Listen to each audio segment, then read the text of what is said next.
I've had a hell of a lot to deal with. Do you know what it's like sitting somewhere, knowing that you called for calm, knowing that you held a totally peaceful rally twice in a row, knowing that you haven't instigated violence or attacks against mosques, but watching as the entire world's media say you have? There's no evidence to it. They resurrected a dead organisation of the English Defence League that hasn't been around for a decade, and they told the entire British Muslim community they're all about misinformation. The British government and its politicians and police forces told the whole Muslim community of the UK that the English Defence League was coming to attack their mosques. No.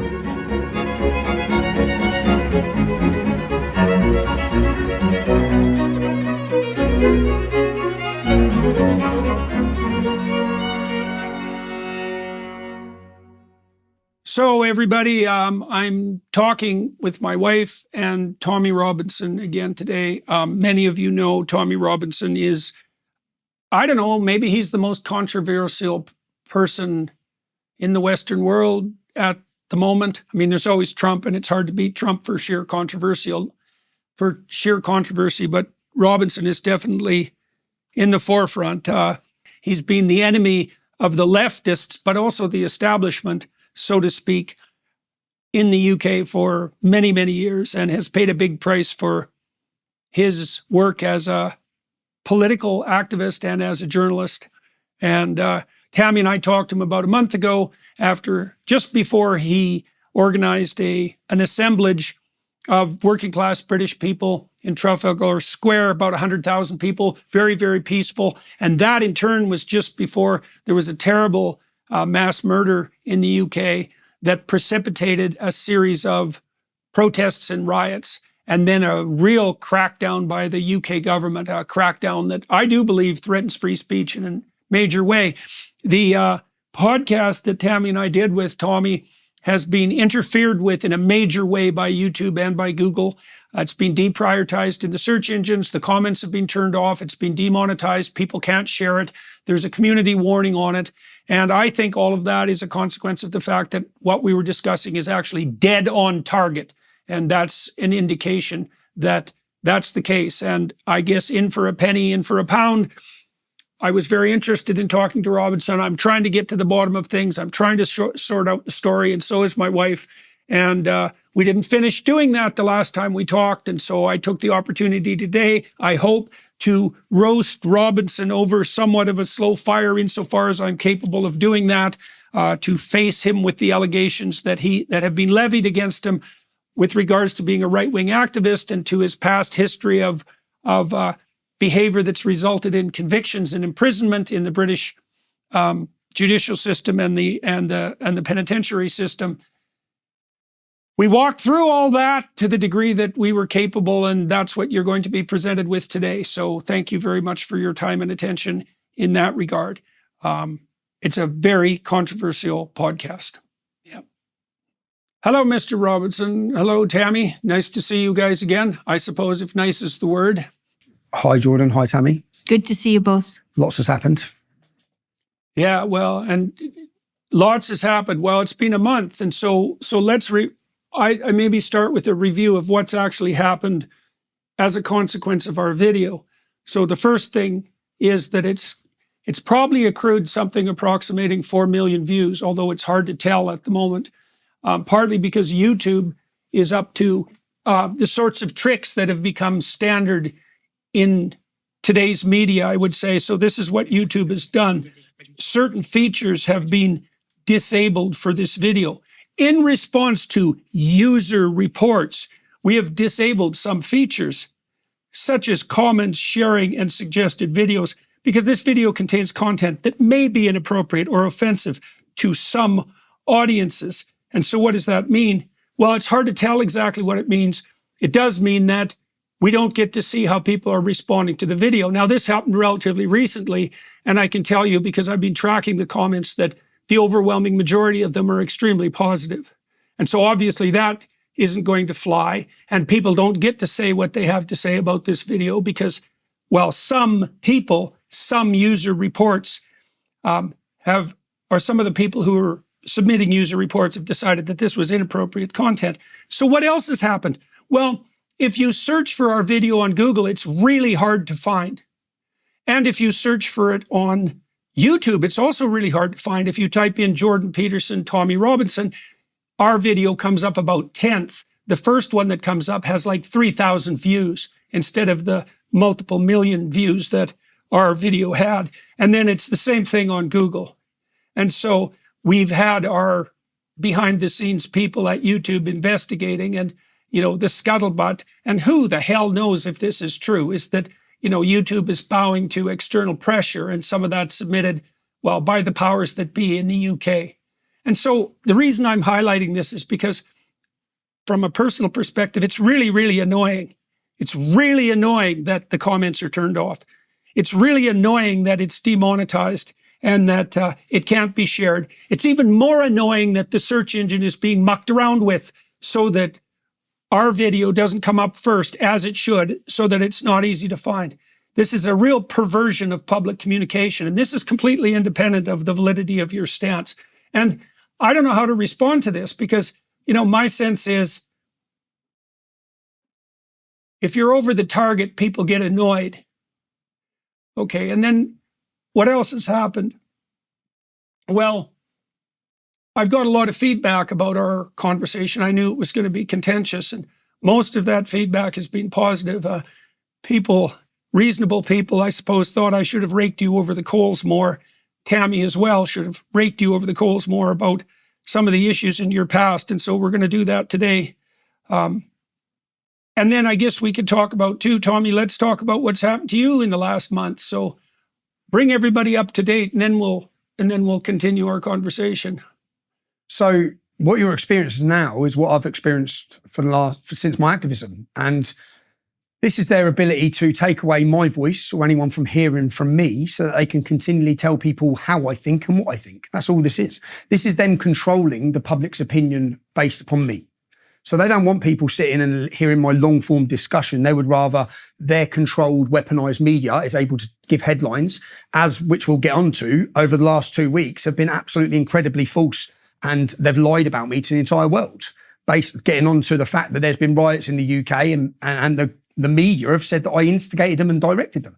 There's no truth in that. There's no evidence of it, not a single piece of evidence. What they use is once the media say it once, and I've gone on to watch as journalist after journalist. Once it was put out by the Daily Mail, journalist after journalist have continued to regurgitate it. And now it's spoken about as though a matter of fact is that I controlled and I instigated the riots in the UK.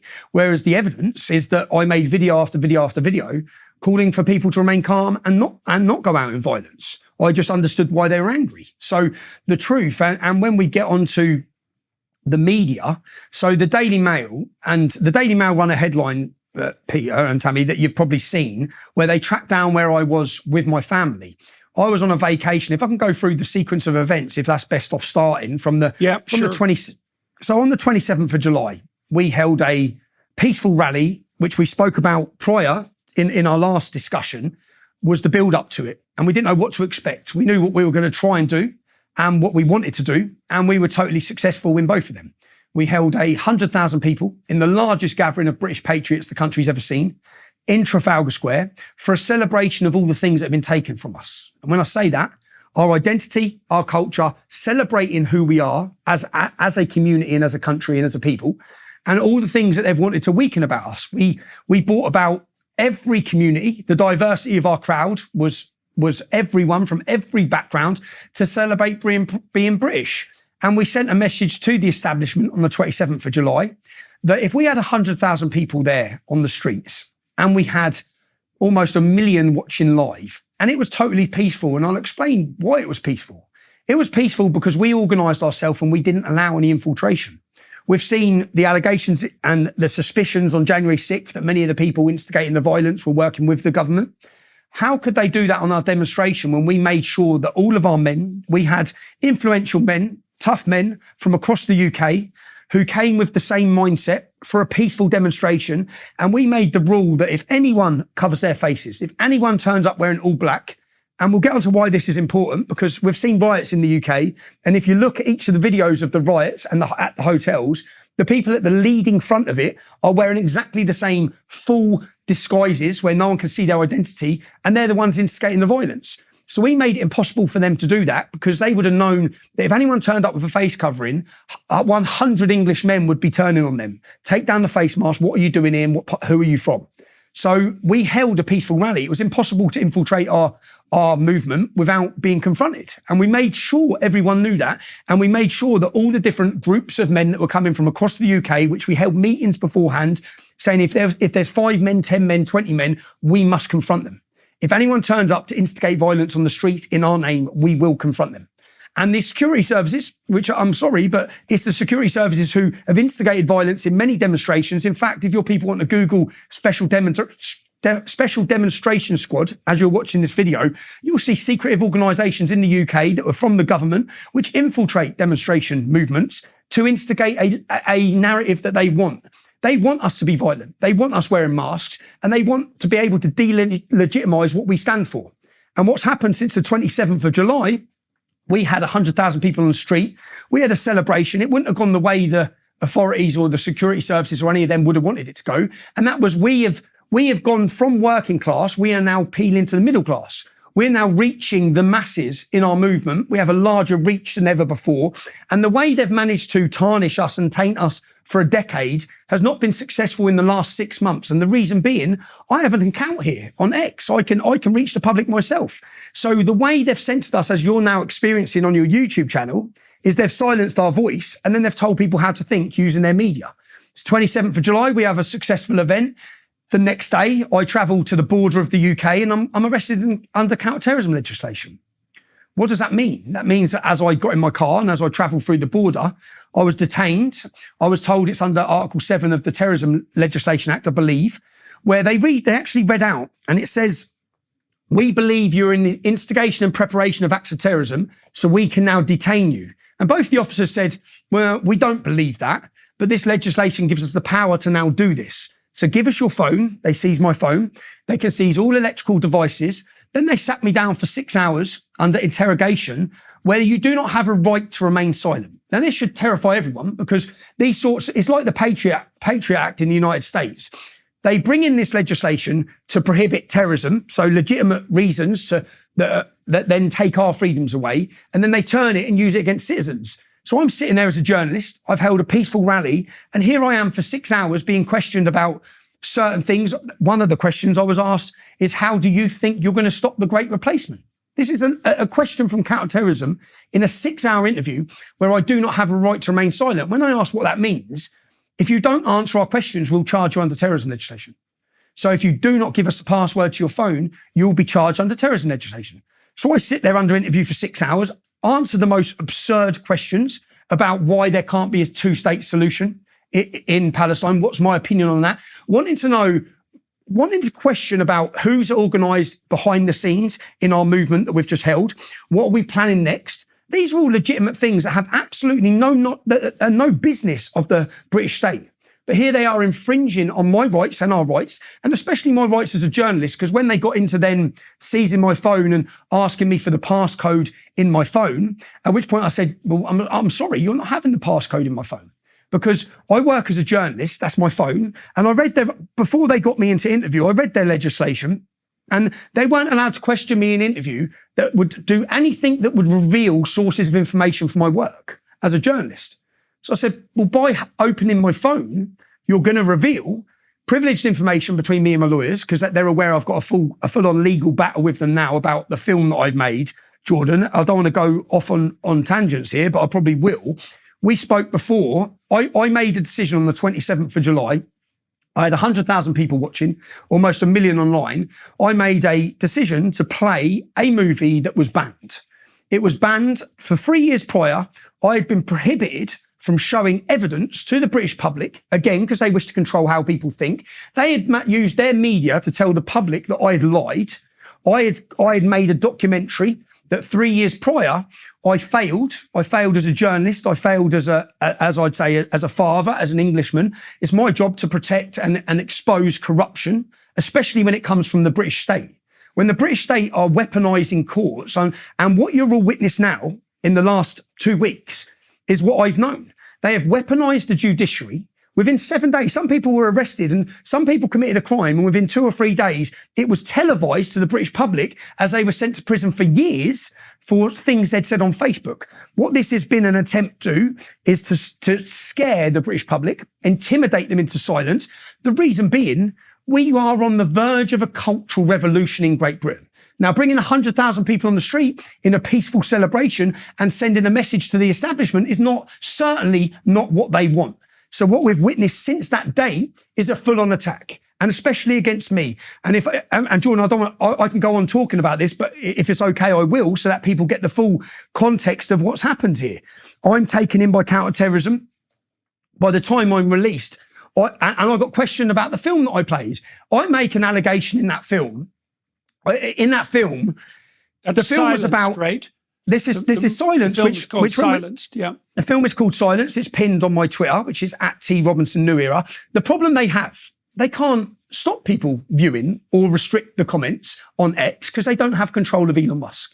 That is why they're upset with Elon Musk. It's why Elon Musk is now being called a danger to our country. It's why he's now being labelled as far right, as an extremist. All the same labelling they give to us is now what he faces, because they don't have control. So at the minute, I think when we spoke before, I was hoping that 10 million people would watch the film.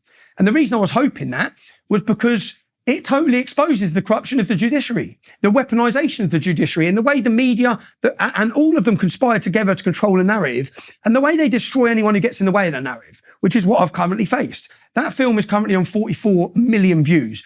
I currently face, as the media have said, that I'm currently on the run. Yeah, that's what they've said, is I'm on the run, and I fled a court case. So I go to leave the country the next day. I'm detained by counter-terrorism.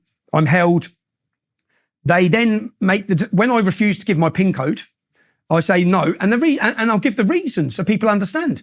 As a journalist, I've made a 5-part documentary series called The Rape of Britain. In that, we uncover corrupt police officers. In episode 6, we're about to uncover a corrupt politician in the same town who has allegations of child abuse against him. We have covert recordings of this. Why would they want access to my phone? Which is what I was asking them. Am I going to give you access to my phone when I have my sources of information on there for this? And so people understand my concerns, because they're legitimate concerns. In Rotherham, one of the towns hit by the rape scandal of Muslim men raping young English girls, the police actually deleted evidence. When young girls went in and gave them their underwear, which had the DNA of men on it who had raped them, when they then went back in for the prosecution of the case, the underwear had gone missing. Yeah. In Rochdale, in Telford, in all of these cases, the police worked against the interests of the public. They worked to hide the evidence in these cases, to get rid of evidence and protect the rapists. And not just protect the rapists, but protect the dirty hands of lead police officers and lead government officials who had allowed this rape to continue for a generation. So many of them had dirty hands. So I told the police, why would I give you? These girls have come to me to tell their stories. They trust me, not you.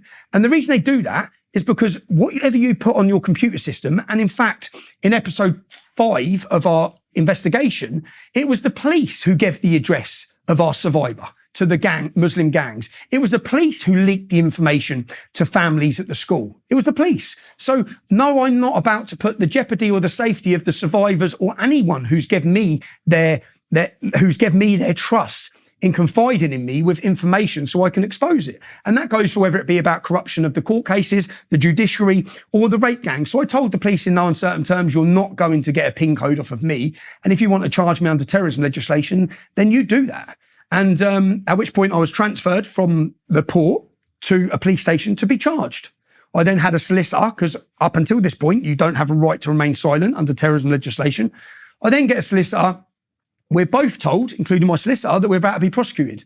I undergo interview where I explain exactly what I'd already said to the police. No, you're not having it. And this is an abuse of police power. Well, the first question to me was, what is your opinion in the terrorism legislation? What is your opinion of the UK right now? And I said, a totalitarian state. And they said, care to explain that? I said, yes, I'm currently sat here under no investigation. You don't believe I've committed any offence. But here I am without a right to remain silent, being quizzed about my legal and lawful activism and journalism, and under terrorism legislation. This is a totalitarian state. This stinks of nothing more. This exposes nothing more than a totalitarian state. So I went through all of this, And then when it gets to, I'd undergo my interview and I'm sat in my cell for 5 or 6 hours and I don't get charged. So I haven't yet been charged. So something happened between this and this for them to make a decision, bail him. And that's what they've done. But they took my phone. They took my phone to download every bit of data. This is the government and the state receiving every bit of data off of my phone to do with my work, my activism. Even after I told them I'm a journalist, that's my work phone. But they've still gone in. So this is what happens on the 28th of July. I'm then released. I'm released on the 28th of July at 11 p.m. I don't have a phone, but I continue to make my way where I was going. I drive through France. By the time I actually get a phone in Spain, by the time I get a 16 or 18-hour drive, I'm then informed when I get online that there's been a murder of young girls in Southport in the north of England, where a man has gone in and he's butchered lots of children in Southport. That's all that was given to us at that time. Okay. Now, the alarming bell for me, not the alarming bell, but whether this is conspiracy or not, because this proves it is that evening, there was a vigil, or the evening after. There's a vigil for all the children who have been killed. Southport is a close-knit working class community, and all of the families have come out and they're there. And so people can understand what were they going through in this community. A few days later, I spoke to one of the uncles of these children who were attacked. His 7-year-old niece, the man entered the building, he grabbed her by the hair, he stabbed her in the face, he stabbed her and took her bicep off, and he stabbed her in the body. Then he dropped her. Then he walked in and he continued butchering. Now, this one family and the uncle I spoke to, that was his niece. The goddaughter on the other side of the family was 9 years old and she was dead after being stabbed 7 times. So so you can imagine the anguish, the anger from this community that was going on. They've all come out to hold a vigil, and around the corner from the vigil, a man of Arab appearance has been detained with another big knife and a balaclava. So word has quickly spread amongst the vigil that there's another planned attack on the community. That has boiled over into anger, into frustration, and into clashes with the police. Now, I didn't organise this. I hadn't even had a comment on it at this point. Yeah? But that night, when riots started ensuing by the British public, not by any organised group, the police come out and made a statement saying it was members of the English Defence League. Now, as soon as I heard that, so your viewers and listeners understand, I formed the English Defence League in 2009. It ended in 2015. That's a decade. There's not been an English Defence League for a decade. There's no organisation, there's no membership, there's no meetings, there's nothing. It's unheard of. Okay, it's unheard of. But by blaming, rather than I was trying to work out why they were doing this, and then I've received, it's probably to land it on my feet, yeah, so they can tarnish me with the. If they have to accept, why are people rioting on the streets of Southport? It's the British public. It's not an organised far right group. But by straight away labelling these British people as far right, they don't have to discuss why they're angry. I'm taking 4 of my esteemed colleagues and you across the world. Oh, wow, this is amazing. To rediscover the ways our ancient ancestors developed the ideas that shaped modern society. It was a monument to civic greatness. To visit the places where history was made. That is ash from the actual fires when the Babylonians burned Jerusalem from 2,500 years ago. To walk the same roads. We are following the path of the crucifixion. And experience the same wonder.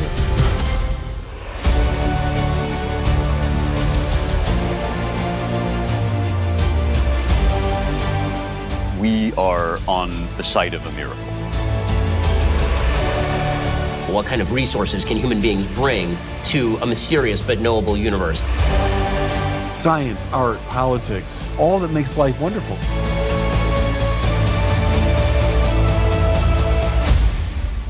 And something new about the world is revealed. Let me ask you a couple of things about that, Tommy, if you don't mind. So you should probably walk people through what the English Defence League was, because that's one of the accusations that's leveled against you with regards to being far right. We should also probably take apart this massacre of these young girls, because my understanding is when that first occurred, that rumors were spread that was like a first-generation immigrant was involved in the stabbing. Now, it turned out that it was a second generation. It was the child of first-generation immigrants, and I'm not trying to make a case for that. I'm just trying to lay out the facts. And so it isn't obvious to me. How do you understand the uproar about the stabbings, the murders, in relationship to the furor that's developed on the immigration front? So let's walk through the English Defence League. I'd like to talk about the British National Party too, which you were involved in, that Wikipedia defines as fascist. And so those are two things we can deal with. And then I also want to know how you understand conceptually the connection between your activism and that big rally that you had that was peaceful, and because that had an effect, and there's no reason to assume that that didn't increase the probability that protests of the sort that we saw in the aftermath of the stabbing were likely to occur. And how do you construe your own responsibility for the heightened probability that such riots, for example, were likely to occur? So there's a lot of things to walk through. English Defence League, British National Party, and then your understanding of the relationship between your rally and the protests that did degenerate into violence in the UK. Let's see if we can sort that out. We'll start on the British National Party. So you're right, the British National Party was a fascist political party.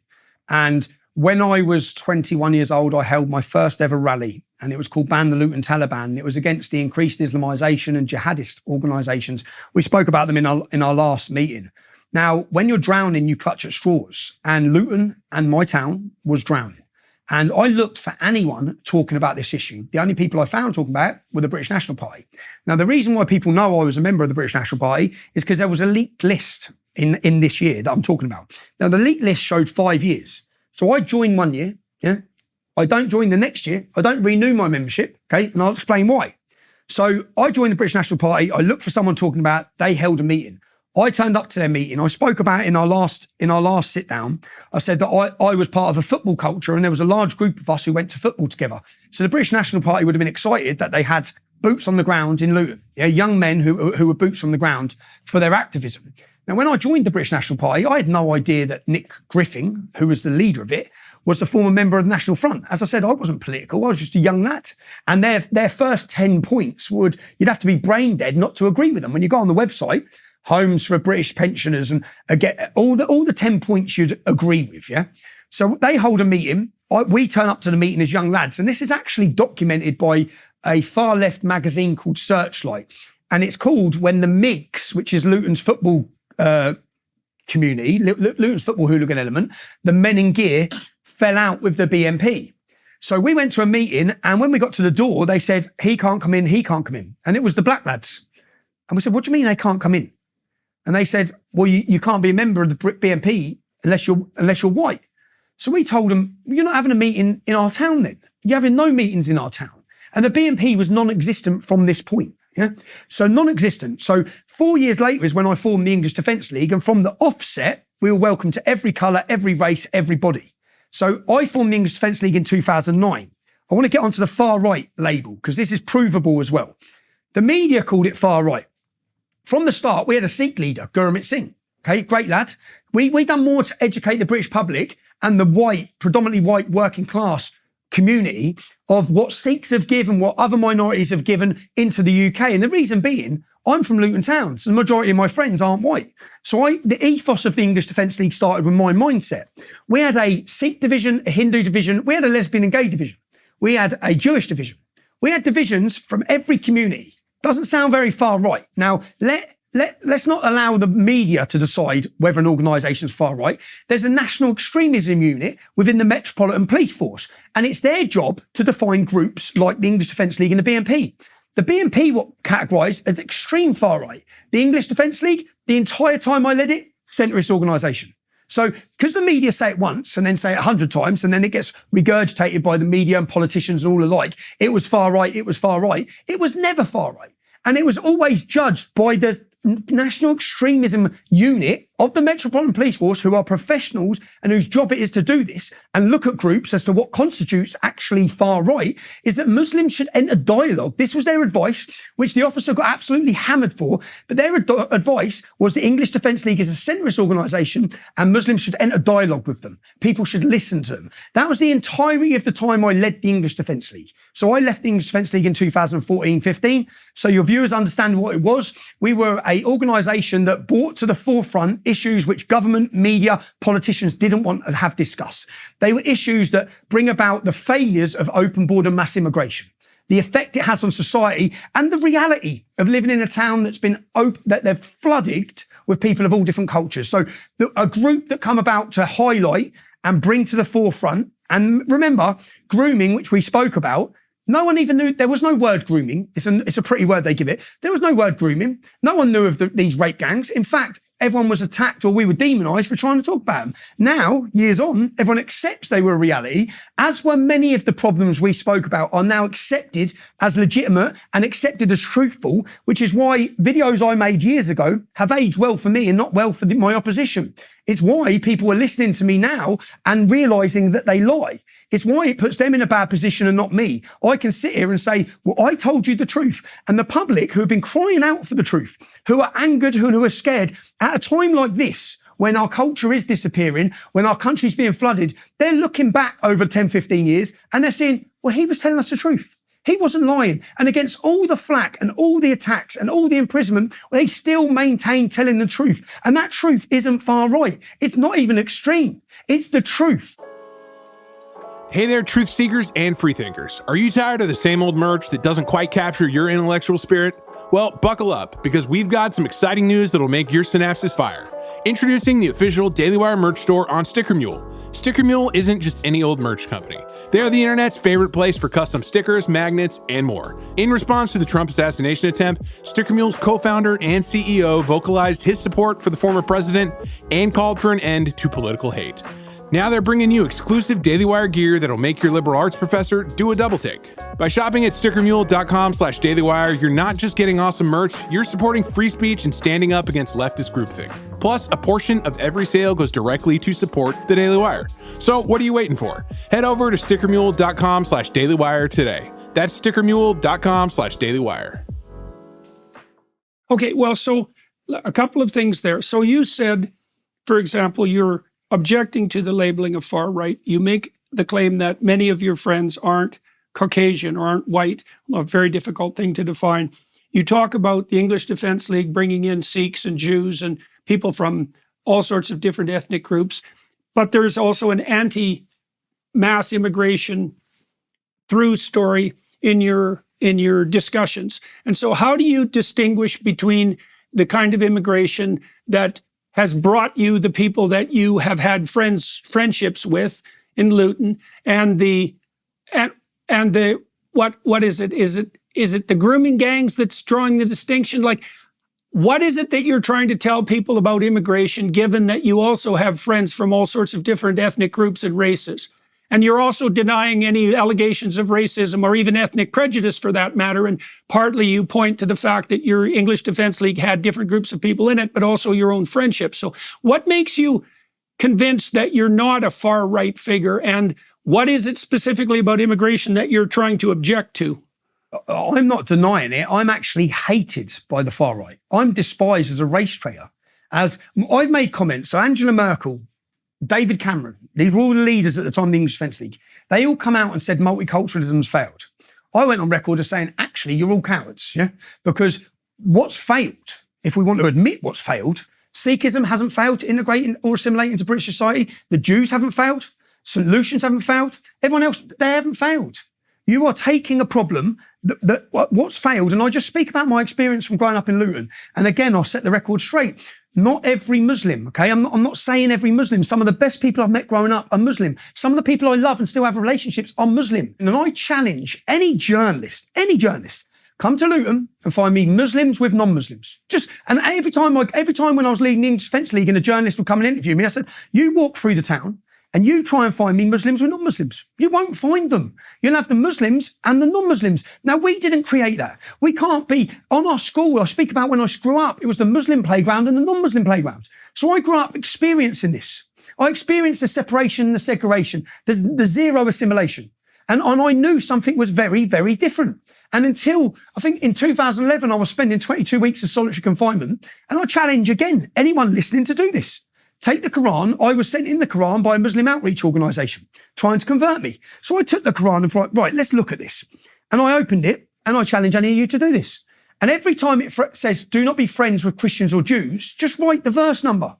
You will have pages and pages of verse numbers. So then what you have is children being brought up. And if I brought my children up, and all of us as white people brought our children up to do not be friends with black children, we would see hostility and violence sooner. And all of a sudden, when I started dissecting this book, everything I'd seen my entire life growing up made sense. Everything. And these Muslims are being brought up to believe this, to believe that this is the word of God, that this is what they want. That's why we don't have assimilation or integration. So when I talk about the problems, I haven't spoke against immigration, which is why I'm under attack by people who are against total immigration. Quite currently, right now, I believe we need to end immigration. But the whole time I led the English Defence League, I said, no, I'm against Islamic immigration. And that's because you're mixing oil and water and it doesn't work. And I can only speak from experience of what I've seen. The more Islam, okay, so why is it a problem? Let's assume that at least in part that your argument is valid and that you did experience the Muslim tendency in Luton to be more segregated compared to the other ethnic groups that you're describing. So I could say, well, that's okay. If people want to associate with their own kind as a consequence of their belief, that's part and parcel of a multicultural vision. And so why is it that you object to it? And why even do you have the temerity to object to it? People can associate with who they want. And so then it's not reasonable for you to call out a specific religion, regardless of what it believes. And so what do you think of an objection like that? Because we have within that confined Islamic community, and we've had documentaries go down and speak to Muslims in Luton who said, I've never met a non-Muslim. I've never met one. Yeah, they're grown up in Luton. They've never met a non-Muslim. So they're going to go through inward looking, and within that community, it's a problem anyway for integration and assimilation, but within that community, and again, I bring on our last episode, I spoke about Al-Mujahideen. Al-Mujahideen are now a prescribed terrorist organisation, but they never were. And I try to explain it to members of the Muslim community like this. You've got a close-knit Islamic community. And within that close-knit Islamic community, there's a bunch of activists who are active every day, 24 hours a day, 7 days a week. This group are active. And they're teaching all the non-Muslims that they're teaching supremacy and violence against non-Muslims. Because within that community, that's what's happening. Al-Mujahideen, 60% of terrorists, UK Muslims on terrorism charges or in jail for terrorism are ex-members of this group.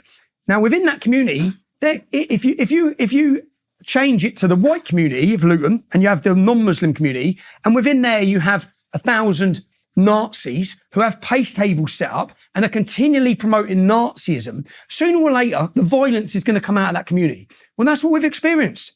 We've experienced something we never even understood. We had to learn about jihad before anyone knew what jihad was, because it was being taught. Jihad was being taught as part and parcel with the Islamic community within my town. So all of these problems, and that's not just that, there's so many problems that come from the community. The hostile view, the mainstream hostile view against women, but especially non-Muslim women. Well, those non-Muslim women are my daughter. They're my mum. And they're walking through the streets of Luton. And you've got a community that's promoting a negative view of women, but especially our women. And we look at the Quran and we look at scripture, we might understand why. But unfortunately, as soon as you try and have that discussion, you're far right, you're racist, or you're extremist. And the people that are calling you that have no knowledge of Islam. They don't know anything like they're talking about. They don't know Muhammad's teachings. And you're not even allowed to talk about Muhammad's teachings. Well, sorry, Tommy. Let me bring Tammy into this for a moment. And so I'm going to introduce her with a couple of different questions. I mean, there are many forces within the Muslim world that are trying to establish something approximating a détente and a peace with the Western world. That's exemplified most particularly with the Abraham Accords. And the Abraham Accords have stayed intact despite what's happened after October 7th and all the activism on the side of Iran, for example, doing everything it possibly can to destabilize the Western universities and to bring out the demise of the peace process that was established under the Trump administration. And so there are positive forces operating within the Muslim community that are trying to bring something approximating peace. And so it's dangerous to segregate Islam as such. You could make this case. It's dangerous to segregate Islam as such because if we can't continue to communicate with the moderates, then the more fundamentalist types that are likely misusing what might be a core religious doctrine to push their fundamentalism and their essentially their race hatred and their sadism. And so it's very difficult to walk through that and separate the wheat from the chaff. Tammy, what I wanted to ask you is, like, you insisted before we did that first interview that you trusted Tommy Robinson. And I asked you why, and I want you to reiterate that. I also want you to tell me if that's still true. And I want to see if you have some questions that you'd also like to levy at him. You've watched what's happened in the last month since we did our interview. And so maybe you could reiterate for people why you thought we should do this interview and what drew you to want to talk to Robinson to begin with, and what your conclusions have been given what we've gone through in the last month. Well, first of all, I'd say that I'm for free speech. And I see Tommy as putting a light to issues that nobody else will talk about, and that's important. And he's also outlined his experience personally that has been his guiding light to, it looks like what has been his guiding light in what he has done. I guess my question would be, why is it that Muslim culture has become so strong? And I know that there's lots of people there, but what happened to the Christian? What happened to the Christian word and the Christian values that uphold our societies? I think from my point of view, I think that there's been a disillusion of our Christian values. And so this other more aggressive force has come in and taken the place of what used to be a place of Christianity. And so I think that it's complicated. Yes, I think that immigration isn't as orderly as it was. So now, people are getting into not just the UK, but into Canada, into United States, into Sweden, into lots of different places. And people aren't using their common sense to regulate that. And their faith. Common sense and faith. Well, common sense and faith go together in some way, because it means you're using your intuition, which is using something that's smarter than you to find your way, that you're not guiding, but you're finding, it from within your heart to do what's best. And everybody here is now so self-guided that I think we're getting in each other's way more often. And I can't speak for, I've looked at the Quran some, and I am making my way through it. And I agree with you, Tommy, that we should be reading that book, because everybody should know, if we're not going to read the Bible, let's read the Quran. I mean, we have to know what we're up against. And we've left the Bible. We've left the Bible and we're not going by those values anymore. And so we're going to be lost. And and those policemen and those government officials, who are those people? Who are those people that they're not willing to stand up for British values? And they're not willing to tell the truth. Like, what's going on with them? Why don't they have the conviction to these are their families and their communities that are going to suffer if they don't stand up. So what's going on that Tommy has to shout from the rooftops? What's going on with the Muslims? Okay, so let me take that apart a little bit. So from what I understand, you made reference to what might be a broader social problem, which is, there is an incursion of fundamentalism, let's say, and that's coming in arguably primarily from the fundamentalist Muslim side. And it's making major inroads in places like Luton, and people like Tommy are at the forefront of that. And so you're highlighting the fact that it's a tremendous weakness in the West, perhaps primarily on the faith front, that is allowing that, and that we should look to that and attempt to address it. And that you feel that Tommy has found himself and also adopted the position of being the canary in the coal mine with regards to that warning. So, okay, so I have another question for you, Tammy. It's like your personal response to Tommy is also interesting to me. I mean, you know, we put ourselves, you and I, we put ourselves at substantial risk as a consequence of that interview. And I don't regret that a bit. I think it was the right thing to do. But that was partly based on your intuition that we could trust this man. And so I'm still curious. So let's divide this into two things. I'm curious about why you trust him, and if that's still the case, despite all the things that have been levied against him, let's say, some of which we haven't got into yet. And then, Tommy, I'm also interested in your comments about Tammy's sense that the West has allowed itself to be weak in the way that has produced the situation that we're describing, and that we bear, you know, as Westerners, we bear a tremendous amount of responsibility for that. So Tammy, you start first, just like. Well, first of all, I think that the working class in the UK are trying to stand up and to protect and the rest of the people in the UK, the people who are more of an upper class, are hesitant to join or even support that kind of movement. And that's a question. That's definitely a question. You know, I'm from a working class place, and so are you, Jordan. And I was raised in a working class town. And so I think that what Tommy is doing isn't foreign to me. His response isn't foreign to me. It seems like something that if we had, you know, friends in high school, one of our high school friends would have been doing that.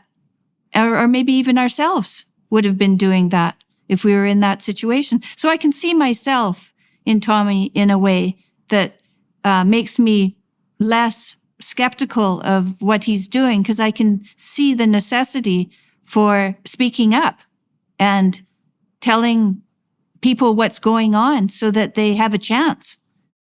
Tommy, yep, I think so. Tommy, you got any questions about that? And yeah, my point is, look at what you've faced, or look at the attacks. Has anyone actually gone for anything we've said and drawn a factual, said this is factually incorrect? No one's challenging the discussion. They just. Well, and I would also point out, Tommy, that, you know, you talked about the corruption of the judiciary. Well, you know, I'm in trouble with my college licensing board in Canada for saying things that people, you know, the trouble that Tammy and I have encountered as a consequence of interviewing you is a variant of trouble that we're quite familiar with. My governing board, the College of Psychologists, is doing everything they can to re-educate me and to suspend my license. And the judiciary in Canada has essentially refused to hear any of my appeals. And so, you know, so I sit there wondering whether I'm far right and didn't know it, or if I'm in the same kind of situation that you're in and facing a judiciary and a political system that's become corrupted in some manner that's so fundamental that it's a kind of a miracle. Corrupted, and it's well. If someone has a problem with what we said, tell me what it was that I said that was wrong. And then this is the problem. They don't, and the reason being that they want to attack. If they attack, why aren't people speaking up? I think you said, Tammy, why aren't there more people speaking up? Well, look what they do to anyone that does. Do you know how many whistleblowers there were that attempted to talk up during the grooming scandal? We found out once it all become knowledgeable, they were destroyed. They had their reputations destroyed. People within charities in those towns and cities, and people within the police force that attempted to speak had their lives and reputations destroyed. So what's happening to me, you get to hear my story. Do you know how many people this is happening to that you don't get to hear? And that's why the weaponization of the judiciary, you hear my story, you hear Donald Trump's story, people can make their mind up on what it. Do you know how many people are being silenced across the West by that judiciary? How many people are having like injunctions put against them or are being bankrupt and the targets. I actually think, Jordan, that since we last, and Tammy, since we last spoke, everything that's happened since has totally proven everything I said. In the matter of fact of, what have they said by the headlines? That I instigated the riots. That's what they're saying. The British media have said, and what they did is they came and found out where I was with my family.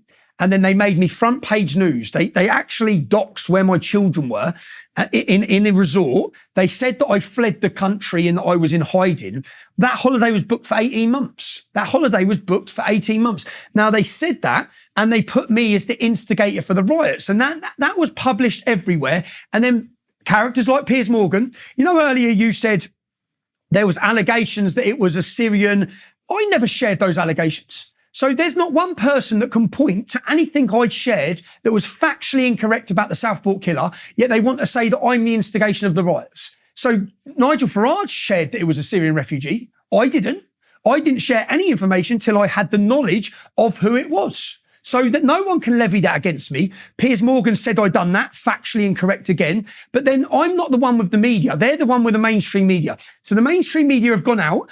What I've done is I took what I've said and what my advice has been. And do you know what they use? In the Daily Mail article that put me as the bearer and the instigator of the violence, the example they gave of my inflammatory tweets was mass deportations needed. So once again, what we've seen, I'm the scapegoat. I'm facing total imprisonment, calling for my extradition, terrorism charges. There's not one single shred of evidence. Not one person can point to what I've said or what I've done, whether it be a tweet or a comment, that instigated violence. In fact, all of the evidence is the total opposite. So luckily, the people who have seen my videos, which is millions and millions on X, they know that they're being lied to. But I don't think the authorities or the government or all the powers that be care about that, because they have the power of the media. So they continually, every day, if you go on now and Google Tommy Robinson, look how many negative stories there are about me today. Every single day, since I put 100,000 people on the street, since I had a massive peaceful rally, every single day, I've become under complete and utter onslaught by the media without one shred of evidence. Ladies and gentlemen, let's talk about something that matters: your well-being. In a world where traditional values are under siege, it's crucial to stay strong mentally and physically. Enter Responsible Man, a Daily Wire Ventures company. Responsible Man understands what it means to be a pillar of strength in these challenging times. That's why they've created Emerson Multivitamin, not for the faint of heart, but for men who shoulder their responsibilities with pride. Emerson Multivitamin contains 33 ingredients to work in harmony, to fortify your immune system, sharpen your mental acuity, and maintain muscle and heart strength. It's not just a vitamin, it's fuel for the culture battles we face every single day. And here's something to make you stand just a little taller. Emerson Multivitamin is proudly made in the US of A. No compromises, no shortcuts, just pure American craftsmanship. Take advantage of Responsible Man's Labor Day sale going on now through September 8th. Visit responsibleman.com and use code Jordan to get 50% off your first order. But hurry, because this deal won't last long. Remember, a resilient society needs resilient men. Start your journey to better health with Responsible Man vitamins. That's responsibleman.com, code Jordan for 50% off. Responsible Man, because true strength comes from within. Let me delve into some of those again, because I want to go through everything that we've gathered that people are coming after you about. And so I'm just going to read the listing of allegations that we've gathered. Convictions for assaults, public order offenses, and mortgage fraud. Allegedly violated court orders leading to imprisonment in 2018. We talked about that a little bit in the previous discussion. Defamation of 15-year-old Syrian refugee 2021, allegedly linked to the 2017 Finsbury Park mosque attack. Exited Britain with an Irish passport. Banned from multiple social media platforms, including Twitter, Facebook, and Instagram, for violating their policies on hate speech and incitement to violence. Well, I was banned on Twitter, so, join the club. Accusations of in fact, I think you and I were reinstated at about exactly the same time. Accusations of misleading and inaccurate reporting. Robinson has been criticized for spreading misinformation and making inaccurate claims in his reports and documentaries, particularly regarding the grooming gang scandals. So we could start with convictions for assault, public order offenses, and mortgage fraud. Maybe we could do this, Tommy. I mean, let's do this. Like if you look back at your past, I mean, what do you think you've done that hasn't been right, that has increased the probability that you're going to be the target of these sorts of allegations? I've opened So my mouth there's to the mortgage fraud, the public order offenses. Let's walk through that. Let's walk through them. Bearing in mind what you've witnessed in the last 7 days, that British pensioners are being put to jail for gesturing their arms aggressively at a demonstration. That's what everyone does at a demonstration, but they're getting 20 months. A man who said, Allah, Allah, who the is Allah, just got 18 months for saying that, yeah? So what you've witnessed is not actual crimes, but you've witnessed people sent to jail to set an example, yeah? And I'll give an example again. Muslims drove from Manchester down to Golders Green, the Jewish area of London. They drove through on a tannoy system out of their car saying, we're going to rape your daughters, no prosecution. The leader of Hizb ut-Tahrir stood on our capital city under a banner calling for Muslim armies and demanded jihad in the name of Islam, no conviction. So what the country have seen, and I'll go through my experiences. Let's start on the mortgage fraud, Jordan. When I started my activism in 2009, between me and my wife, we had 7 properties, 2 businesses and 7 properties.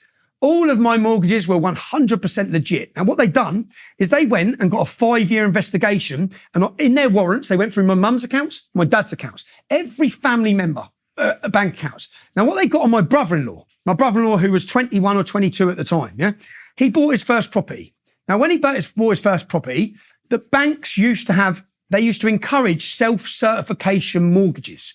So it was encouraged by the banks. So basically, if you want to get a mortgage, as long as you put down 20% deposit, you could just self-certify how much you earn. You don't have to show your wage. You don't have to show your contract from your company. You self-certify.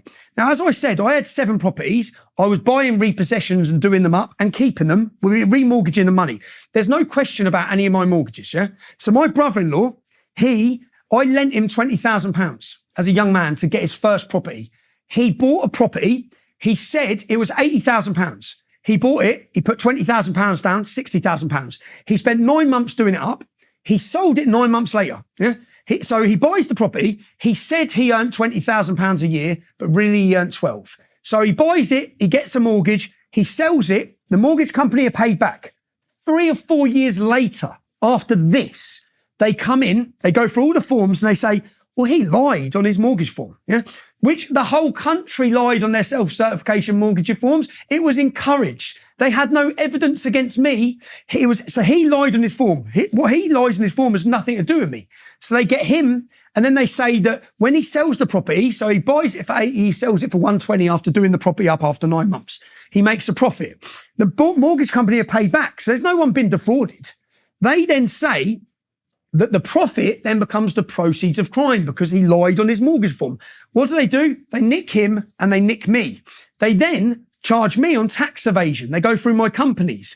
They charge me on tax evasion. They say I owed the bank, I owed them £137,000 tax. They hold me on these conditions for 4 years, Jordan. They freeze my assets. They closed. I had 2 successful companies. Both of them were closed down. Yeah. So people understand the truth of what went on with the mortgage fraud. I had no mortgage fraud. They got me on tax. I got not guilty within 2 hours of the tax investigation. What they then done in court was they listed my wife to stand trial for tax. Now, no one knows what my wife looks like or my children, even though the Daily Mail tried to expose them last week. No one knows. I can't walk down the street in the UK, yeah, without being prepared to fight. My wife can. So they then put her on trial. Then they pull me out of the court case. They sit me down and say, plead guilty to these charges. We drop your wife. We drop your other family members. So I took a plea deal. And I took a plea deal that got me 18 months in prison for a mortgage that had nothing to do with me, where a bank lost no money. So when people want to list, but remember, if you look now, when you look, and it frustrates me because I've never been tried by a jury, Jordan. All the other allegations you're going to read, look what they say in there. I lied about a Syrian refugee. Watch my documentary, Silence. I didn't lie about anything. I told the truth. They lied. They continuously lie. Now, I'm not saying I'm perfect. The assault charge, and again, this is all documented. The assault charges, I'm leading the English Defence League at the time. Every time we say we're against racism and we're not far right, the media say we are. So we had a problem with certain far right nationalist groups trying to attach themselves to our organisation. There's actually a film that was made by Channel 4. And when I sit down on the coach and they say, what do we expect today from the demonstration? I say, I'm going to kick all hell off. And they said, what do you mean? I said, we need a clear out, yeah? So I got on the stage at a demonstration, and I'm telling you this because I had no other choice. I'm leading a street protest movement. That's what I was leading. And we needed a clear out because the far right were continually trying to attach themselves to our movement. So I got on the stage at this, and this is on a documentary. I hold a Sikh lad's hand, Gurmit Singh, and I say, if you're in the crowd and you don't like what you see here, you're in the wrong place. This is our England, yeah? Not your England, not what you want for it. So show yourself. And I name a far-right group that were called the North East Infidels. I say, where are you? You go against everything we stand for, but you're in amongst our thousands of supporters. There's a little group of you, but you keep coming in our crowd and we don't want you here. So I call them out. Now, what I do is I leave the stage and I knock one of them out. And that was to cause a separation of the groups. And it totally worked. So when they talk about my assault, they don't want to explain that it was for a far-right Nazi wearing a Combat 18 t-shirt. They don't give you the context of what it was. Now, that was us making a conservative... I had to do that as a leader of an organisation when Nazis were trying to come on the streets with us. So I let them know, you're not coming. And then I made a video afterwards, Jordan, saying if anyone has a problem with that, if any of you, next time we come to us on the streets with you, it's on. And it's on from English men who don't want you there. They never come on the streets again, Jordan, yeah? They had masqueraded themselves within our movement, and that's the assault charge. So when they give this list of charges, one of the others is the mortgage fraud, the contempt proceedings. What you're going to soon read, Jordan, on my Wikipedia page is that I got 2 years in jail, which I face now, because I lied about a Syrian refugee. Watch the film. I didn't lie. I told the truth. So yes, they've tried to set an example about me. Are our courts weaponised? What have you seen in the last 7 days? We have seen knife crime out of control, migrant gangs out of control, jihadists out of control, 40,000 Muslims on a terror watch list, and they managed to, they clear our prisons out to open spaces for pensioners who might have said something on Facebook. That's what and then they've live streamed those court cases. They've let what you've witnessed in the last 7 days is to terrify the British public into remaining silent. You better shut up while we open up your borders. You better shut up while we bring in hostile people into community. And if you open your mouth... I think Konstantin Kissin has pointed out from Trigonometry that there's been more than 3,000 convictions in the UK for essentially for Facebook crimes.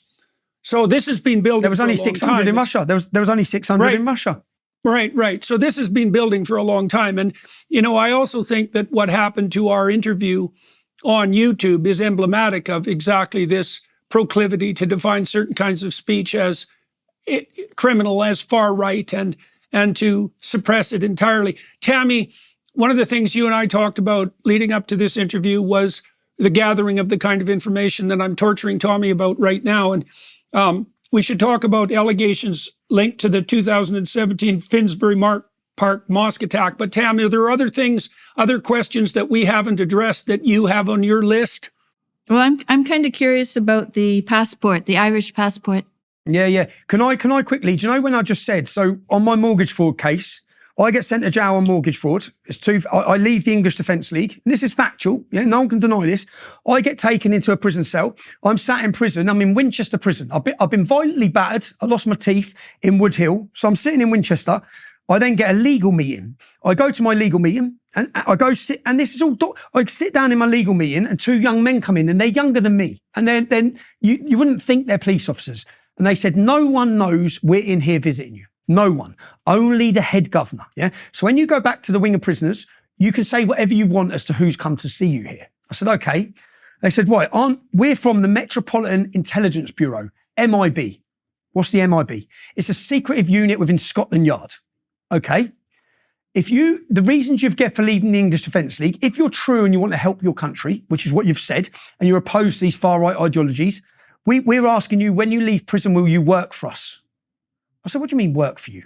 I said, does the left hand not know what right hand's doing? You've just absolutely tried to destroy my life for so long. So I refuse. And they say, where do you, and I've given the recordings of this, where do you see yourself in 5 years' time?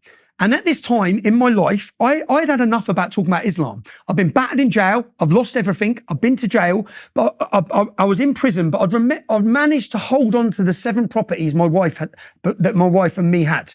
So I said, when I get out of jail, they said, what's your plans? I said, well, I'm going to sell my properties and I'm going to go back into building. They said, where will you be in 5 years' time? I said, I'll be a multi-millionaire. I'll be a successful young man and a multi-millionaire. They said, okay, well, we're asking you again, will you agree to work with us? Will you contemplate? I said, not a chance. I'm no one's slave, yeah? I'm not working. I'm not a grass. I'm not working for anyone. I leave prison, yeah? So I come out of prison. I'm driving. And again, I've put the recordings. Anyone who, you might be able to find this speech, yeah, because they try and hide them all. It's called Tommy Robinson, York Free Speech. And I put the recordings in here. So I'm driving in my car and I'm on the motorway. Boom, police come from everywhere. I'm shut down. I'm arrested for burglary. Yeah, I'm taken in and I'm questioned about a burglary. My head's thinking, what is this all about? Yeah, what is this all about? I get released the next day. Bearing in mind, I've got 9 months of prison license left to do. So I get released. I go home. I get in and my wife says, Winchester Prison's been on the phone. I say, which is where I've just been released from, which is where they made an approach to me in Winchester Prison. So she gives me a phone number. It's 0207. Well, 0207's London. It's not Winchester. I said, why are they being on the phone? She said, you've left property there. I said, okay. So I ring the number. He says, Tommy, it's Ollie from the MIB. I come and saw you in jail. I said, okay. They said, well, you're in a predicament now, aren't you? I said, how am I in a predicament? They said, what's it going to look like if the media get you on a burglary charge? I said, I haven't burgled anywhere. I'm not in a predicament. I haven't left the motorway. Yeah. They said, okay, well, if you get charged when you answer bail in 4 weeks' time, you're on licence recall for 9 months. Now, for me, prison's death, possibly, because jihadists control the prison. So I sat there and I swear to God, I cried my eye. I come off the phone. They said, all you have to do is agree to have a meeting with us. I said, I'm never having a meeting with you. Yeah. I hung up the phone. I cried my eyes out. I said, what am I meant to do here? What am I meant to do? And if you look at every single terrorist that's gone on to commit acts of jihad in our country, they've all had prior involvement with our security services. The MIB are the security services. Now, they tried to approach me. What happens then is I'm out of jail. I then get a letter after refusing. I get a letter from my lawyer saying they've launched confiscation orders against me. And they want £125,000 off me. Now, the £125,000 comes from the house that was sold by my brother-in-law. Well, he bought it for 80 and sells it for 120 or 125. They want me to pay the entirety of the money. Even though 80,000 or 60,000 was a mortgage, they want me to have to pay it back, even though it had nothing to do with me. So I get a letter. I then get a court date to go to court. I then get contacted again. Tommy, you will never have to pay this money. Come and have a meeting with us. This is blackmail by the security services. At this time, and I urge any of you to go watch this, I sit down with the lead officer from counter-terrorism. My probation officer for being released from prison was counter-terrorism. Why? Apparently, I was in prison for mortgage fraud. What's that got to do with counter-terrorism? When I got released from prison, all my conditions were not to contact the English Defence League and not to talk about Islam. Well, how is this? What's this got to do with the mortgage fraud I'm supposedly in jail with? So I then sit down with the lead officer of counter-terrorism. I said, you know what? I've got a date to talk at Oxford University. I'm blowing the lid on this. Yeah, this is blackmail by the security services to get me to blackmail me in position to work for them. I'm blowing the lid. 2 days before I'm due to talk at Oxford University, boom, I'm a licence recalled. I'm put back in prison for 28 days on a recall. And they used the fact that someone threatened to rape my mum. I went online and posted saying, well, you don't need to look for me because that's what the threat said. And it was on Twitter. I'll be here tomorrow. And I gave where I'd be if you want to come and find me. They used that to licence recall me. I spend 28 days in custody.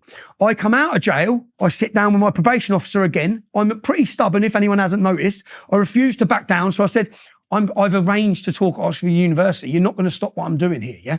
Watch my speech at Oxford University. Do you know how it starts? If you watch it from 2015. The speech, she sits down, they come back to me and they give me a list of things I'm not allowed to talk about or I'll end up in jail.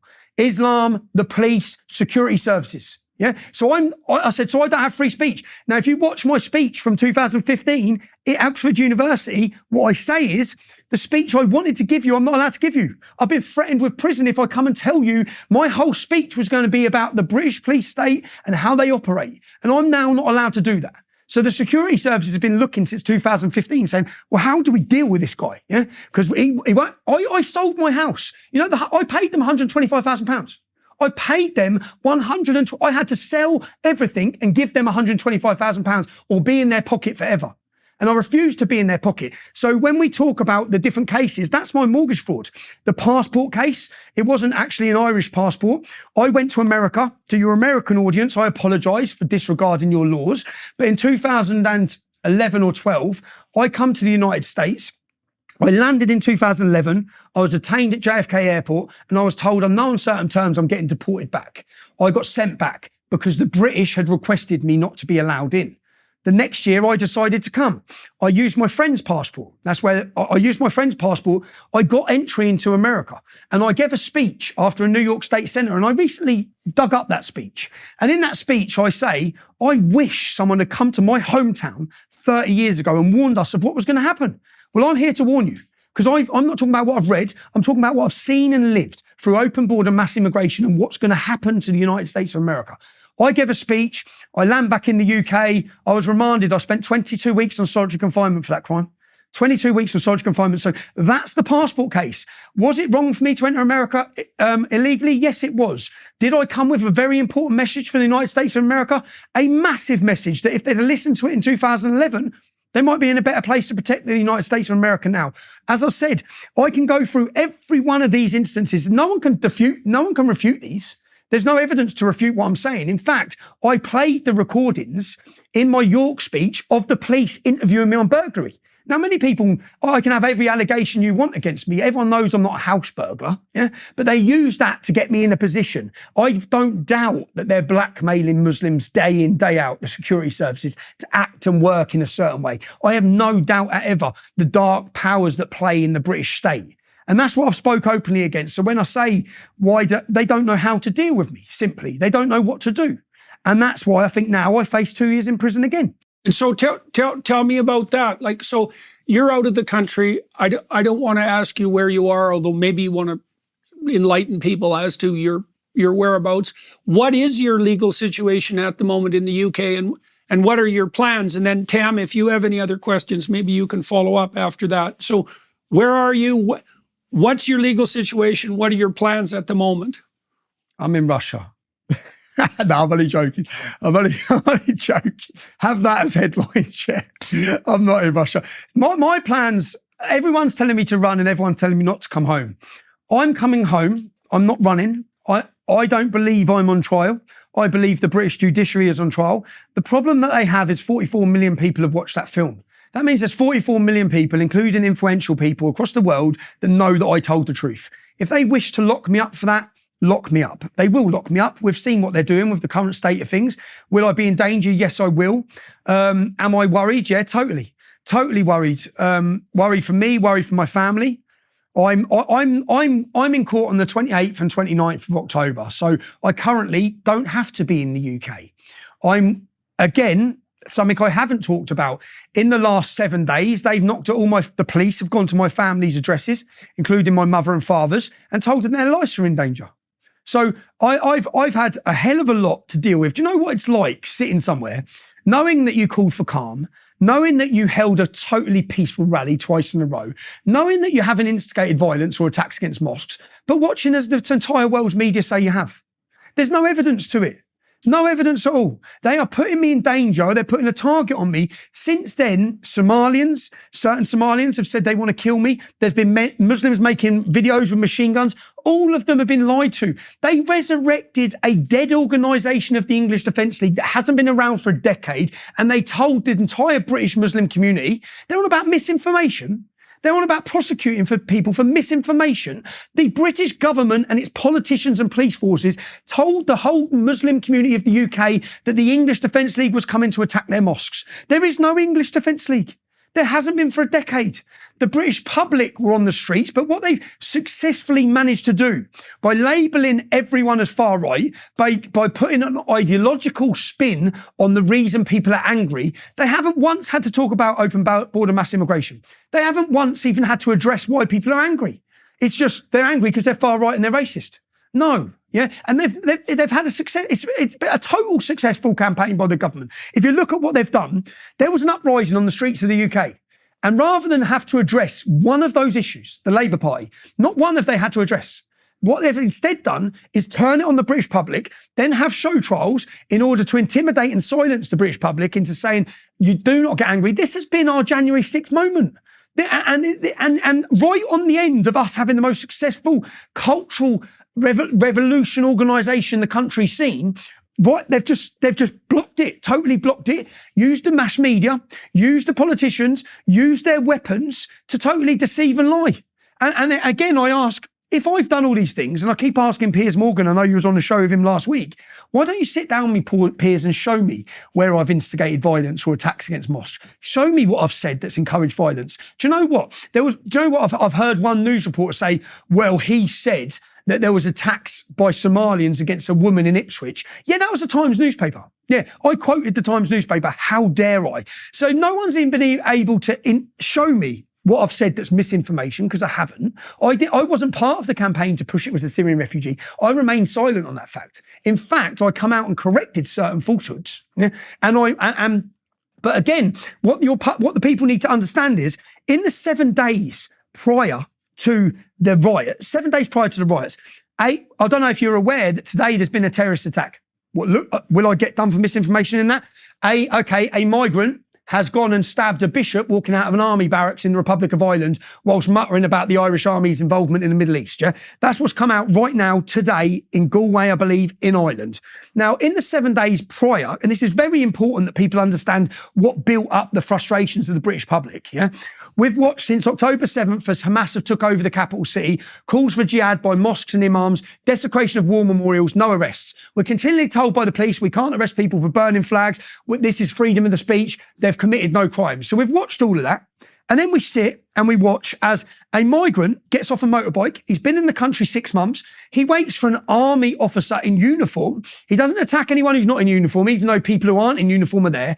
And he butchers that army officer. This doesn't even make lead news. I remember making a video next day saying, why am I not watching this on the news? An army officer has been attacked in full uniform and stabbed to pieces. It's not even making the news. What's going on? And then we get told, of course, it's mental health. So that incident is sidelined as mental health. The British public are watching because we're able to tell them actually an army officer's been attacked in a ferocious knifing. His wife comes out of the house and jumps on the man that's attacking him. The man that's attacking him doesn't stab his wife.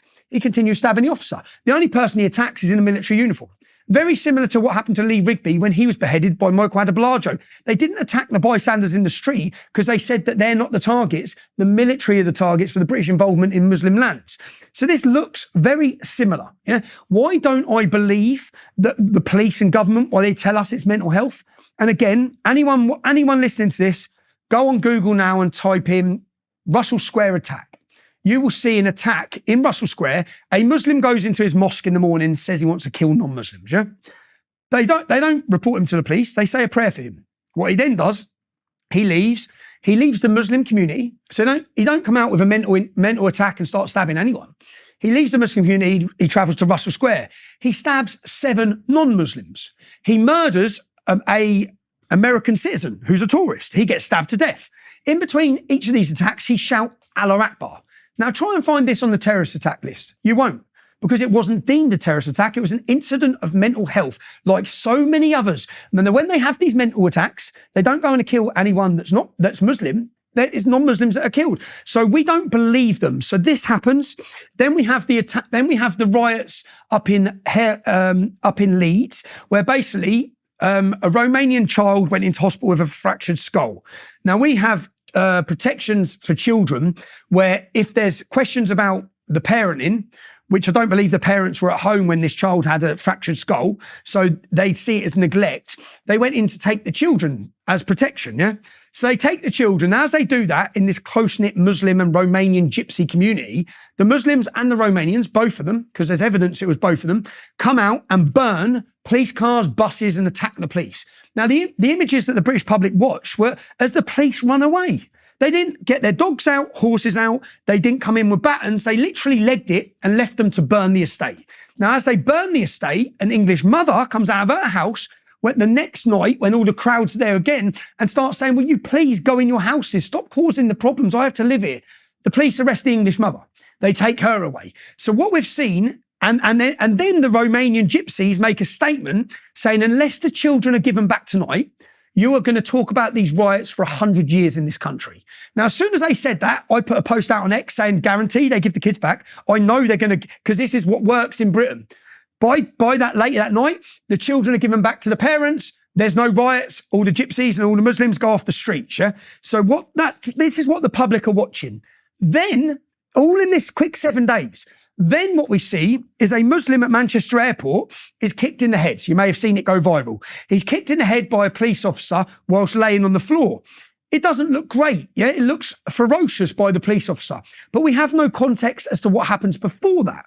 Now, what we then see are thousands of Muslims target Rochdale police station, where the Muslims have been arrested. And we then find out 3 officers have been injured, including a policewoman who's had a broken nose. So the Muslims come to the police station, they attack the police station. There's not a police officer in sight. There's no dogs, there's no horses, there's no riot shield. Literally, the Muslims are given free rein. We then hear Muslim commentator after commentator in the UK threaten the establishment and say they better prosecute the police officer. Then the police come out and give a statement saying they've released the Muslims. They're released. They're not on remand in jail. Even though you've seen all these people being remanded for Facebook posts, they're released. And then they say a criminal investigation has been opened against the police officer. So they give the Muslim community what they're demanding. The next day, we see the video released of what happened prior to him getting kicked in the head. Guess what happened? The Muslims violently attacked the police in unprovoked attack. I mean, punching and beating police officers, which is straight away you'd get remanded if you do that. How are they out on the streets? And then the police had already given a statement saying they'd been released because of insufficient evidence. Well, now we're watching a video. You had the evidence. You were about to sacrifice the police officer who actually done a fabulous job. Literally, he gets attacked from behind. He pulls the man down who's been tasered and instantly kicks him. He didn't even have a second to think, yeah? And he's an armed response police officer. So these Muslims violently attack him, could have got hold of their guns. So the public have watched all of this and they're asking the questions as to, why did you release them?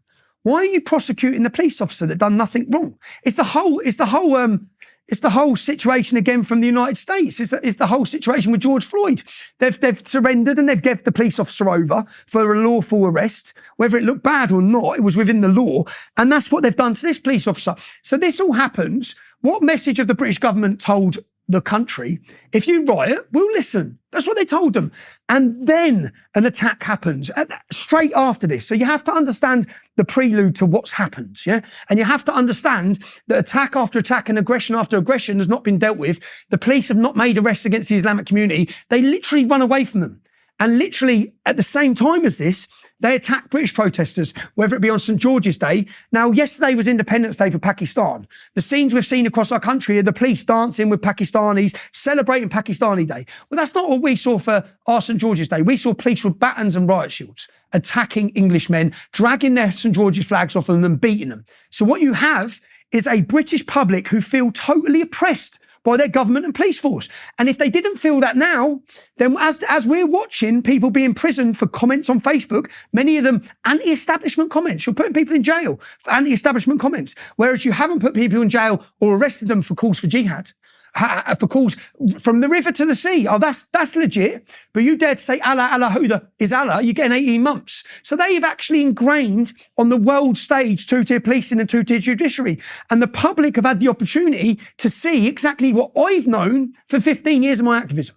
I know that we have a two-tier policing and two-tier judiciary. And in the last 7 days, that judiciary has been totally weaponized. And the target is the British public who are standing up. And yes, there were men committing crimes, and yes, there were riots. And if you wanted to deal with them, but how come the 4 Muslims who got arrested, or the 3 Muslims, they still haven't even faced prosecution? Yet women are in jail for Facebook posts within 7 days. What is going on? That's what the whole country's asking themselves. It was very, very rapid, very rapid and very public. It was really something to see. So, okay, so Tommy, I want to bring Tammy back in here for a minute, but before I do that, I want to ask you, look, you're at the center of a major controversy, and that's not going to go away. And what would you say, this is kind of a stock question, but I don't know how to more intelligently formulate it. What frightens you about yourself? What do you think about you what are your characterological weaknesses? Like, you're in a rough position, and it's necessary when you're in a position like yours is to be very aware of your various sins and stupidities. And so, you know, you said you've been very emotionally upset about what's happened to you, and you've been traumatized in prison, and you've had your finances demolished, and you've been the target of judiciary investigations for a very long time. That's very stressful. It can make people, what would you say, touchy and volatile, you know, and I can actually understand that. And so, like, what do you see in yourself that's dangerous, and how are you trying to control what I suppose the terrible things that you could purposefully or inadvertently bring about? Okay, so yes, when the country was at its highest point, again, when Lee Rigby was beheaded, I held a demonstration to 10,000 people. No one wants to pick up what I've said. I stood up and said there's 660 Muslims serving in our armed forces. Yeah, they're doing more for the country than me. If you attack a Muslim woman, you're a coward. I've always educated and been pivotal on my points of non-violence, always. But yeah, what is the danger for me? The danger for me personally is I ain't going to back down. It's simple. And that doesn't mean I'm not scared. I'm scared now. I'm terrified I have felt under attack at times. I've never felt what I felt for the last 2 weeks. Never. I've never ever felt this. I have got it coming from every angle, from everywhere. What does that do to me? Does it make me cower? No, it makes me come out fighting. And it makes me come out fighting in the sense that I'm willing to be the sacrificial lamb for you. Yeah, I'm willing to. And you better believe it to the establishment. If you think putting me in jail and getting me killed is going to solve your problems, you're going to spark the revolution like you cannot imagine. And I'm willing to be in that position. So I keep putting myself in the way, saying, go on then. What are you going to do? Because I'm not going to back down on the sense. And why am I not going to back down? Because I wholeheartedly, Jordan, Tammy, to anyone watching, I wholeheartedly believe our country is at stake. The future safety of our children is at stake. We're supposed to shut up and remain silent whilst we're replaced, whilst hostile communities are brought into our nation, whilst our rights and freedoms are taken. If you know how after the last 7 days you can't see our rights and freedoms are being taken, well, we're not going to remain silent while they take them. And I'm going to scream it from the hilltop. So what faults do I have? That's my fault. My fault is that I should have backed down a long time ago. I should remain silent. Probably anyone reviewing this may say I come across as aggressive. I'm passionate, and I'm passionate because I've had every thought and every worry going through my mind for the last 2 weeks as I watched the entire establishment's media, government, politicians lie about me. But I also know there's an army of people watching this who have seen their lies. So there's people that you think you can just silence me. It's not going to work. You're going to martyr me. And I'm not going to back down. And do you know what? You're going to create 1,000 Tommy Robinsons. You've already done that with your actions over the last 7 days. They've already done that. So there is no winning for them at this current situation. People are awake. People aren't backing down. Our fight for freedom our fight and love for freedom will outweigh your want for tyranny. And right now we're facing tyrannical forces that wish to enslave us and take our speech, something that's our God-given right. You're not taking it, not without a fight. So and what does that fight ensue? I'm not calling for people to commit violence. I never have. What I'm saying is we will use our platform, we will awaken people, and whatever move they make next, whether it's been my imprisonment, you see, putting people in prison for 30 months for something said on Facebook, you're actually doing our job. Our cause to awaken people, you're helping with it. So each time they try to crush it, you're actually creating more people, and they think that they can scare people into silence. And as I said, I stood in Trafalgar Square and said to the establishment, what you're witnessing now is the British spirit. Do you see what they've done since that day? Is try to break that British spirit. I don't think they'll be successful. And the reason they need to censor this video you're watching now, they need to censor it because it has the ability to awaken more people. It has the ability to inspire more people. And they know that. They know that, which is why they must have total control. You're going to go back to the UK, you said, if I got this right, near the end of October to face the music. That's the plan. And in the meantime, I presume your strategy so far has been certainly not to involve yourself in the demonstrations and so forth that have been occurring in the UK over the last few weeks, except you also said that you were correcting certain misapprehensions about what's been said about you and also the information that's been spread around. So your plan is to stay out of to let the events unfold as they will, but that you're going to go back to the UK and face the music. That's the plan? My plan is my documentary is currently on 44 million views. By the time they get me in jail, it'll be on 100 million. So by all means, send me to jail. You'll put more eyes on that film than I could ever dream of. People need to realise the weaponisation of the court system against the people. It's not right. It's not right. And people need to know what they're doing and how they're silencing dissident voices across the West. They need to understand it. If we're going to stop it, people need to understand it. If Donald Trump gets elected, he needs to break this. Okay, the weaponization of the courts, the unfair judiciary. Do you know, I will watch what I say when I get into court before the judge. Have you watched the film, Your Honour? If you have watched the film and I'm still sat here facing prosecution, you're corrupt as well. Because that film categorically proves all I'd done was report the truth. In what sane, freedom-loving world are we standing in where someone faces 2 years for reporting the truth? Do we believe in the journalism or not? Do we believe in freedom of the press or not? The problem is so many journalists don't believe in it. They believe in activism. They're activists, not journalists. They're total activists. So my intention is on the 28th and 29th of October to put the British judiciary on trial in the world's eyes. Now, so long as they don't kill Elon Musk between now and then, that's my intention. Because everyone on X, through my account, will be able to witness and watch the truth be told. That's my plans, Jordan. That's not something I'm looking forward to. I had 2 weeks booked to my children because I knew what was coming, yeah? After 3 days, they found me and my children, they doxed them and put them in danger. They purposely done that. So I had that time, that was my time with my loved ones because I know what's coming for me. And they broke that, yeah? They broke that. So I'm not doing this because I want to do this. I don't want to do this. I'd much rather just be enjoying my time with my children. But I'm not prepared for my children to become enslaved. I'm not prepared for their freedom of speech to be taken. I'm not prepared for them to be totally controlled by a manipulated media. They want total control of the narrative. The censoring of your YouTube channel is to control the narrative, nothing more. Can't pick fault with anything I've said. Otherwise, they'd highlight it. They say you've gone against guidelines. Well, show us what guidelines I've gone against. How come you can't show us? This is total and utter control. We either become slaves and allow censorship through big tech, through all the corporations, or we fight it. I'm going to play my part in fighting it. Tam, do you want to bring this to a close, make some comments, ask Tommy some questions? Well, you inspired me. You're inspiring us. And thank you, Tam. And our countries and our values are worth fighting for. And it's time for people, I think it's time for people to see the next right thing to do and then to do it, not to turn away. Not to turn away and not to think it's someone else's fight. Because, I mean, if it's your fight, then it's my fight. If it's your fight, then it's my son's fight. It's my daughter's fight because they have children. And we're fighting for our kids. We're fighting for our grandchildren to be able to have a place that they can call home like we have had a place to call home.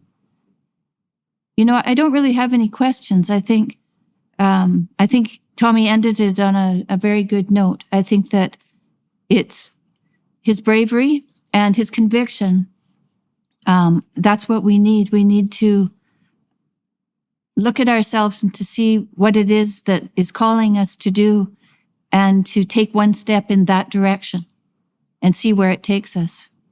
And if that's a scary place, and it's going to be a scary place because it's we're in an inflection point. Are you going to stay with the matrix, or are you going to tell the truth and free us from this tyranny? Well, Jordan, thank you, Tammy, as well. Do you know what? Thank you both of you, because you didn't have to sit down with me ever and sit and talk to me. With the way they've made me toxic, I understand probably the fears that would have come with it. You've done it as supporters of free speech. I'm very grateful for that. I'm sure the British public are grateful as well, because many British public who feel silenced and censored see me talking on their behalf, which is why they feel a connection with me, a very passionate connection with me. What would you, Jordan, do you know the censored one now that can't be shared and can't be commented on? Would you put that on X? Would you try and... Yes, we're planning to do that right now. We're planning to do that. I think we're doing that today, Tommy. I think we're doing... Are you? So you're going to put the entirety on X? Because as they censor... Yeah. As they censor and take the comments, X is now the home of free speech. It's the only place that they cannot control the discussion, which means they don't control the narrative. I've said time and time again that what Elon Musk has as well is that mainstream media and the controlled mainstream media is the cancer, and citizen journalism, i.e. any show willing to have debate and discussion, that's the cure. More discussion, more free speech. I'll sit down and debate anyone on my issues. And that doesn't mean I'm perfect or right about everything, but they should not be censoring or controlling what you, the public, hear. They want to silence me to control you. They want to silence this. They don't want the comments or being able to share this discussion because they want to control how you think. You're the target. We're in their way. You are the target. Well, I do think, I mean, I do think, like, if I've had trouble with YouTube, in many ways they've left me alone, but they've taken down 3 of my discussions in the past, focusing most particularly on the issue of the butchery of children by the sadistic, greedy, ideologically captured medical elite, and which is an absolutely appalling scandal in every possible manner. And so they took those down, which I find absolutely reprehensible. And then they have been gerrymandering our discussion and playing tricks on it, with it. And I think if the powers that be, so to speak, at Google can gerrymander my discussions, which I'm trying to do in as good a faith as I can possibly manage, then what the hell chance does the typical person have to have their perspective noted and expressed? And I'm looking at what's happening in the UK with these, as you call it, show trials, which are taking place with amazing rapidity, given the general congested nature of the courts, in an extraordinarily public manner. And I can't help but conclude that that's being done to intimidate. And all of the worst fears I had about Keir Starmer have come true. He's a totalitarian, utopian, narcissistic leftist, and that's been on full display in the last month. And so it's a hell of a thing to see. And this is absolutely no fun for anyone. And, you know, I can commiserate, at least to some degree, with what you've been through. And I guess we're going to see what unfolds. Maybe, Tommy, we'll talk again after October, after you go back to the UK. That's probably the next logical thing to do. I'll be in jail, bro. I'll be in jail. Yeah, well, I guess we'll see about that, won't we? Yeah, well, maybe that's what do you know what I need? Do you know, if there was any chance that Elon Musk watch this film, Elon, please share the film Silenced. I know it's a long film and I know you're a busy man, but if he could get to watch that film and share it before I go prison, it may well be the thing that saves me. Because once the world sees it, the world's politicians, the world's leaders, which that Elon Musk sharing it would have the ability to do, then it'd be more difficult. The more views on that film, the more difficult it is to lock me up. That's what I think. So I'm grateful for your time, everyone. And if I come across, you know what, I'm stressed now thinking I've come across as aggressive or come across as, I am passionate about what I believe in. I'm passionate. It's my life that I feel in danger here. The effect on my family. I've watched it all the last 2 weeks. The problems from my mum, my dad, the problems from my children, all coming from what? Because we tell the truth. Because we told the truth, and there's no truth in what they're saying. So again, they don't back it up, but I'm grateful for the time you've given me again. I'm grateful for the opportunity to tell my story. Yes, absolutely. Absolutely. And thank you for talking to us and taking the risk that goes along with it. And we appreciate that, terrifying though it is. And I guess we're going to talk for another 20 minutes on the Daily Wire side, and I'll take 3 minutes after this relatively stressful conversation. In terms of how you displayed yourself today, look, Tommy, I think that being nice is an overrated virtue. I don't think it's a virtue at all when it's indiscriminate. And the fact that you have enough spine to stand up, especially against those bloody grooming gangs, which was the worst scandal I think I've ever seen in my lifetime, bar none. The fact that you were willing to put yourself in the front line with regards to those grooming gangs, that bestows a fair bit of credit on you in my estimation, because that is so scandalous and so brutal and so dark and so malevolent and so widespread that it's no bloody wonder people don't want to look at it, and that it's easier for them to write you off as a right-wing provocateur, because the alternative is so bloody gruesome and horrible that I can see why people don't want to face it. Who wants to face that? And it's their failures. Well, that's that bloody cowardice that Tammy talked about that's pervasive in the West. And it is a consequence of the collapse of our fundamental values and our spineless weakness in the face of any assault on our core identity and our culture. So, oh well, we'll watch how it plays out over the next month. And so everybody watching and listening on YouTube, assuming that you get to do that, well, thank you very much for your time and attention. And, you know, we'll stay on top of this as much as we possibly can and bring you the closest approximation to the truth that we can possibly manage. And thanks again, Tommy and Tammy, for spending the time and the effort to do this. And if you guys who are watching and listening want to join us on the Daily Wire side, we'll continue this conversation for another 20 or 25 minutes. And so thanks again, Tommy. Yeah. Good to see you both. Thank you. Thank you very much.